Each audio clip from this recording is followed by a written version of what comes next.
La libertad primera y última, por Krishnamurti. Narración: Matías Larrea.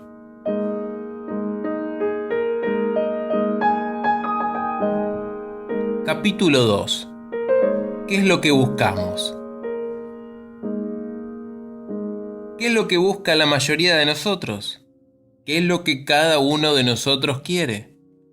Sobre todo en este mundo de desasosiego en el que todos procuran hallar cierto género de felicidad, alguna clase de paz, un refugio, resulta sin duda importante averiguar qué es lo que intentamos buscar, qué es lo que tratamos de descubrir. Es probable que la mayoría de nosotros busque alguna especie de felicidad, alguna clase de paz. En un mundo sacudido por disturbios, guerras, contiendas, luchas, deseamos un refugio donde pueda haber algo de paz. Creo que eso es lo que casi todos deseamos. Y así proseguimos, yendo de un dirigente a otro, de una organización religiosa a otra, de un instructor a otro. Ahora bien, ¿andamos en busca de la felicidad?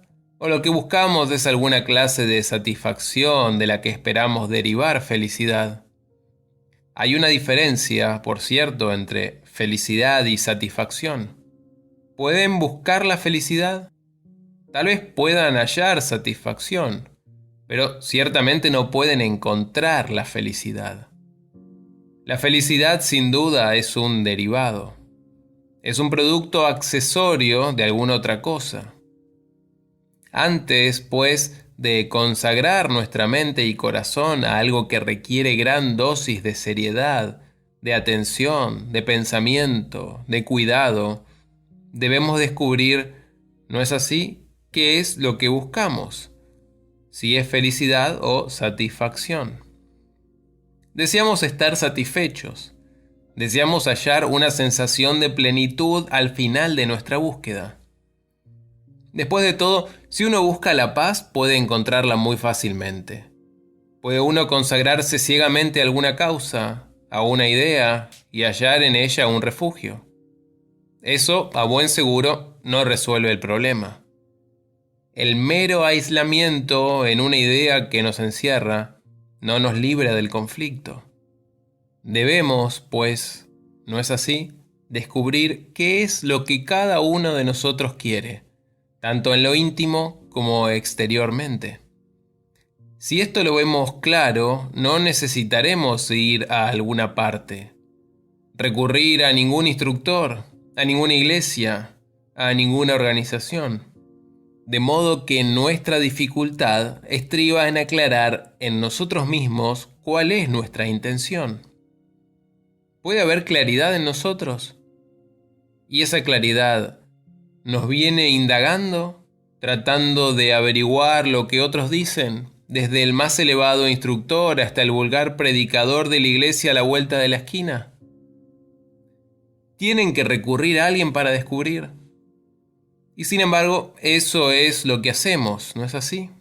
Leemos innumerables libros, asistimos a muchas reuniones y discutimos, ingresamos a diversas organizaciones, procurando con ello hallar un remedio al conflicto, a las miserias de nuestra vida. O si no hacemos todo eso, creemos que hemos encontrado.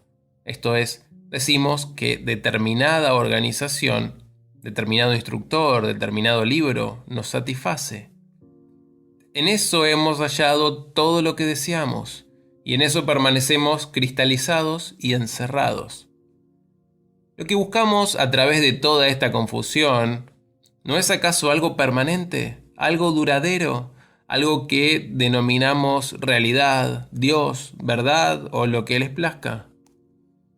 El hombre importa poco.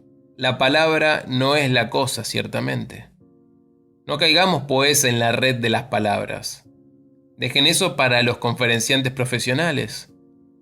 Hay, por cierto, en la mayoría de nosotros una búsqueda de algo permanente, ¿no es verdad? Buscamos algo a lo cual podamos adherirnos, algo que nos dé confianza, una esperanza, un entusiasmo duradero, una constante certeza.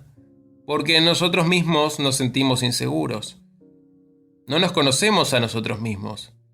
Muchos sabemos en cuanto a hechos, lo que han dicho los libros, pero no lo sabemos por nosotros mismos. No tenemos una vivencia directa. ¿Y qué es lo que llamamos permanente?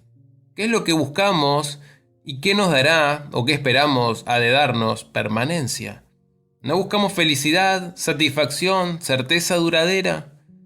Queremos algo que perdure eternamente, que nos satisfaga. Si nos despojamos de palabras y frases y vamos al fondo de las cosas, eso es lo que queremos. Queremos placer permanente, perpetua satisfacción, y a ello le damos el nombre de verdad, Dios o lo que sea. Y bien, queremos placer. Tal vez esta expresión sea muy cruda, pero eso es realmente lo que queremos. Conocimientos que nos den placer, experiencia que nos dé placer, una satisfacción que no se marchite el día de mañana. Y habiendo experimentado diversas satisfacciones, todas ellas se han desvanecido, y ahora esperamos encontrar una satisfacción permanente en la realidad, en Dios. Eso, por cierto, es lo que todos buscamos. Los inteligentes y los necios, el teórico y el hombre práctico que lucha por algo. Pero ¿existe satisfacción permanente? ¿Existe algo que haya de perdurar? Ahora bien, si buscan satisfacción permanente y la llaman Dios, o la verdad, o lo que les plazca, el nombre no interesa. Deben, por cierto, comprender aquello que buscan, ¿no es así? Cuando dicen, busco felicidad permanente, Dios, la verdad o lo que sea, ¿no es preciso también que comprendan al que busca, al buscador, al investigador? Porque es posible que no haya tal seguridad permanente, tal dicha perpetua. La verdad puede ser algo enteramente distinto, y yo pienso que es totalmente diferente de aquello que pueden ver, concebir, formular. Antes de buscar algo permanente, entonces, ¿no es evidente que se necesita comprender al que busca? El buscador es diferente de la cosa buscada. Cuando dicen busco la felicidad, ¿es el buscador diferente del objeto de su búsqueda? ¿El pensador es diferente del pensamiento? No son un fenómeno conjunto, más bien que procesos separados.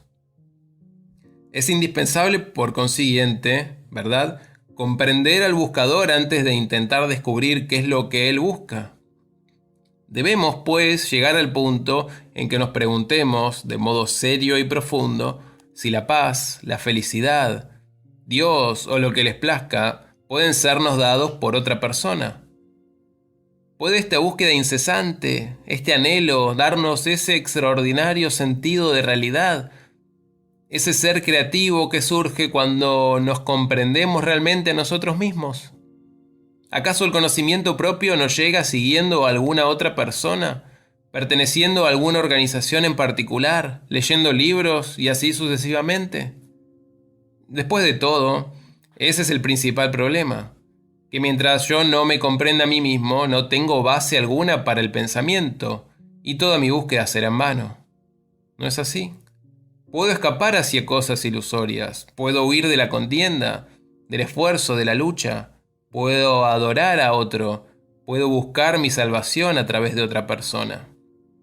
Pero mientras yo no me conozca a mí mismo, mientras no me dé cuenta del proceso total de mí mismo, no tengo base alguna para el pensamiento, para el afecto, para la acción. Pero eso es lo último que deseamos, conocernos a nosotros mismos. Esa, por cierto, es la única base sobre la cual podemos construir algo.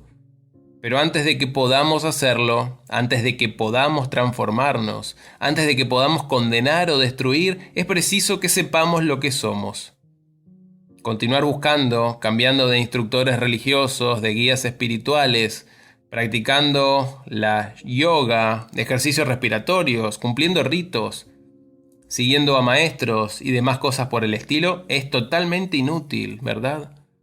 Ello carece de sentido, aunque aquellos mismos a quienes seguimos nos digan, estúdiense a ustedes mismos. Porque lo que nosotros somos, el mundo es. Si somos mezquinos, celosos, vanos, codiciosos, eso es lo que creamos en torno nuestro. Esa es la sociedad en que vivimos.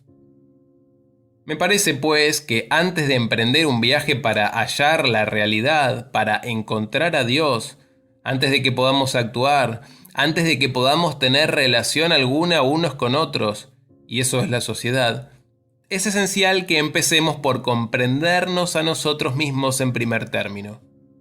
Y yo considero persona seria a aquella a quien eso le interesa completamente, ante todo, y no cómo llegar a determinada meta. Porque si ustedes y yo no nos comprendemos a nosotros mismos, ¿cómo podremos en la acción operar una transformación en la sociedad, en nuestras relaciones, en nada que hagamos? Y ello no significa de seguro que el conocimiento propio se oponga a la convivencia o esté aislado de ella. No significa evidentemente acentuar lo individual, el yo, como opuesto a la masa, como opuesto a los demás. Ahora bien, sin conocerse a ustedes mismos, sin conocer su propia manera de pensar y por qué piensan ciertas cosas, sin conocer el trasfondo de su condicionamiento, ni por qué tienen ciertas creencias en materia de arte y de religión, acerca de su país y sus vecinos, acerca de ustedes mismos, ¿cómo pueden pensar verdaderamente sobre cosa alguna? Si no conocen su trasfondo, si no conocen la sustancia ni el origen de su pensamiento, su búsqueda resulta del todo vana, por cierto, y su acción carece de sentido, ¿no es así? Tampoco tiene sentido alguno el que sean americanos o hindúes, o que su religión sea una u otra. Antes, pues, de que podamos descubrir cuál es el propósito final de la vida, qué significa todo esto, las guerras, los antagonismos nacionales, los conflictos, toda esa varaunda, debemos ciertamente empezar por nosotros mismos, ¿verdad? Ello suena tan sencillo, pero es extremadamente difícil. Para seguirse uno mismo, para ver cómo opera el propio pensamiento, hay que estar extraordinariamente alerta. Así, a medida que uno empieza a estar cada vez más alerta ante los enredos del propio pensar, ante las propias respuestas y los propios sentimientos, empieza uno a ser más consciente, no solo de sí mismo, sino de las personas con las que está en relación. Conocerse a sí mismo es estudiarse en acción, en la convivencia. Mas la dificultad está en que somos muy impacientes. Queremos seguir adelante, queremos alcanzar una meta, y a causa de ello no tenemos ni tiempo ni ocasión de brindarnos a nosotros mismos una oportunidad de estudiar, de observar. O nos hemos comprometido en diversas actividades, ganarnos el sustento, criar niños, o hemos asumido ciertas responsabilidades en diversas organizaciones. Tanto nos hemos comprometido de distintas maneras que casi no tenemos tiempo para reflexionar sobre nosotros mismos, para observar, para estudiar. De tal modo, la responsabilidad de la reacción depende en realidad de uno mismo, no de los demás. Y el seguir, como se hace en el mundo entero, a los guías espirituales y sus sistemas, el leer los últimos libros sobre esto o aquello, etc., me parece de una total vacuidad, absolutamente vano. Pueden, en efecto, recorrer la tierra entera, pero tendrán que volver a ustedes mismos. Y como casi todos somos totalmente inconscientes de nosotros mismos, es en extremo difícil empezar a ver claramente el proceso de nuestro pensar, sentir y actuar. Cuanto más se conocen a ustedes mismos, más claridad existe. El conocimiento propio no tiene fin. No alcanzan una realización, no llegan a una conclusión. Es un río sin fin. Y a medida que se lo estudia, que en él se ahonda de más en más, se encuentra la paz. Solo cuando la mente está tranquila, mediante el conocimiento propio, no mediante una autodisciplina impuesta, Solo entonces, en esa quietud, en ese silencio, puede advenir la realidad. Es solo entonces cuando puede existir la beatitud, cuando puede haber acción creadora. Y a mí me parece que sin esa comprensión, sin esa experiencia, el mero hecho de leer libros, de asistir a conferencias, de hacer propaganda, es del todo infantil. Es simplemente una actividad carente de significado. Empero, si uno logra comprenderse a sí mismo y con ello producir esa vivencia de algo que no es de la mente, entonces, tal vez, puede haber una transformación inmediata en la convivencia alrededor nuestro y por lo tanto, en el mundo en que vivimos.